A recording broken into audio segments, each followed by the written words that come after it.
Mon fils, ne refuse pas aux pauvres. Ce qui est nécessaire à leur vie, ne fais pas attendre les malheureux. Ne laisse pas souffrir ceux qui ont faim, ne laisse pas se mettre en colère. Ceux qui sont dans la misère, n'augmente pas leur peine. Ils ont besoin de quelque chose. Ne les fais pas attendre. Ne repousse pas un mendiant dans le malheur. Ne détourne pas ton visage des pauvres. Ne refuse pas de regarder les malheureux. Ne leur donne pas l'occasion de te lancer des malédictions. En effet, s'ils te maudissent, parce que leur cœur est amer, leur Créateur entendra leurs prières.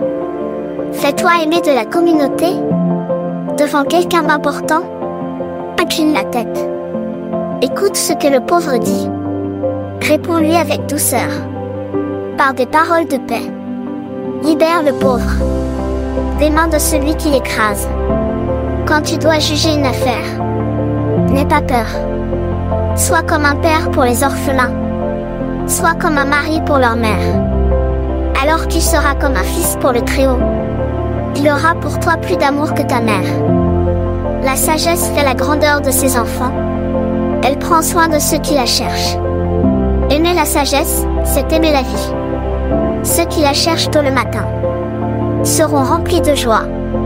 Si quelqu'un la possède, il recevra des honneurs. Partout où il ira, le Seigneur le bénira. Si quelqu'un sert la sagesse, il rend un culte au Dieu saint. Le Seigneur aime ceux qui ont de l'amour pour elle, ceux qui obéissent à la sagesse. Jugeront les autres peuples avec justice. Ceux qui font ce qu'elle veut vivront en sécurité. S'ils mettent leur confiance en elle, ils hériteront de ses biens. Leurs enfants les posséderont à leur tour. La sagesse commence par les guider, par un chemin détourné. Elle les fait d'abord trembler de peur. Elle les corrige par sa discipline, jusqu'au jour où elle peut leur faire confiance. Elle voit d'abord ce qu'ils valent, en exigeant qu'ils obéissent à ses règles. Ensuite, elle prend un chemin plus direct. Elle les réjouit et leur fait connaître ses secrets.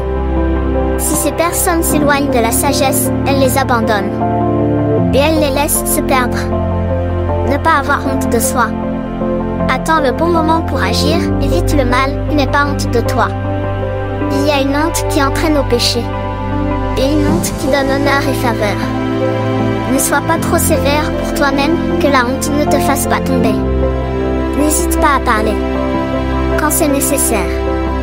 On reconnaîtra ta sagesse dans tes paroles, et ta science dans ce que tu dis. Ne parle pas contre la vérité, mais sois honteux de ton ignorance. On ne peut pas empêcher un fleuve de couler. N'aie donc pas honte d'avouer tes fautes. Ne te laisse pas dominer par un sot, ni influencer par quelqu'un de puissant.